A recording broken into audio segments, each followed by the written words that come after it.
Assalamu alaikum. Na Yesu asifiwe. Naweza kumshukuru Mungu kwa kutupa upendeleo mkubwa wa kuiona siku ya leo, baraka zake na kulinda mazingira yetu yote. Shukrani zangu za dhati kwa Daktari Samia Suluhu Hassan kwa mapenzi yake ya dhati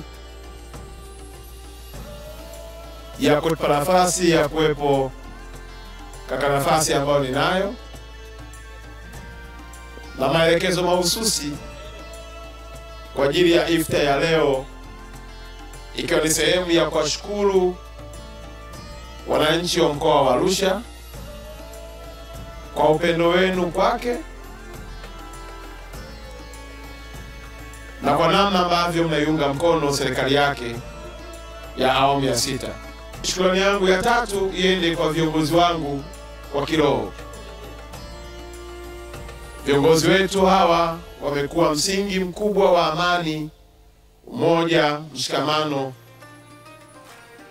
na mafanikio yote tulionayo katika mkoa wetu ni kutokana na kazi kubwa wanayoifanya, kwanza ya kutuombea bila kuchoka, lakini ya pili kutufundisha ili tuendelee kubaki katika misingi ya kumtegemea na kumwamini Mungu, lakini ya tatu kutushauri ili tuendelee kuwa viongozi bora tunaowashirikisha wananchi tunaoongoza. Kwa madhehebu yote, Waislamu na Wakristo, ninaomba kutoa shukrani zangu za dhati kwenu na kuwaomba msichoke kutufundisha na hata kibidi kutuonya ili tuyafanye yaliyo mapenzi ya Mungu kupitia maandiko ya vitabu vitakatifu, lakini pia tutimize viapo vyetu, na mwisho tulete matumaini kwa wananchi tunaowaongoza. Wanne ni viongozi wangu wa kimila. Mila na tamaduni ni sehemu ya mafanikio yetu. Asiyetambua mila zake, huyo ni mtumwa, na asiyetunza utamaduni wake, huyo ni mgeni. Tafsiri yake ni kwamba mchango wao viongozi wetu hao wa kimila ni mkubwa sana, na ziko nyakati zingine viongozi wa serikali tunategemea sana msaada wao katika kutatua hata migogoro mbalimbali, ikiwepo na migogoro ya wafugaji, migogoro ya wakulima na migogoro ya jamii mbalimbali.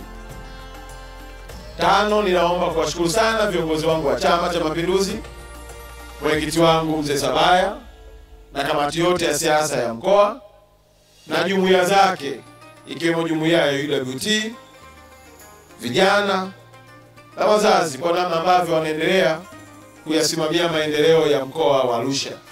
Wananchi wa mkoa wa Arusha kwa makundi yao yote, nikimaanisha vijana, wazee, wakina mama, makundi yote, kwa namna ambavyo wameendelea kuwa pamoja na serikali yao.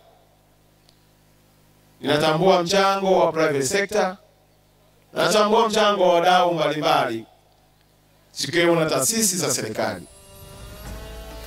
Ndugu zangu viongozi, leo ni siku ya iftar, na kwa kweli baraka tulizozipata,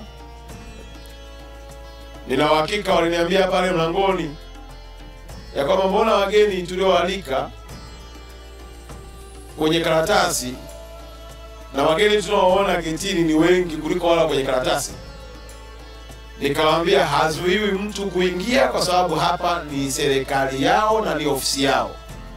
Maadamu amekuja, ana haki ya kuingia, na watu wanaopendana kwenye nyumba moja huwa hawagombani, bali wanashikamana, na chakula kinawaunganisha tu.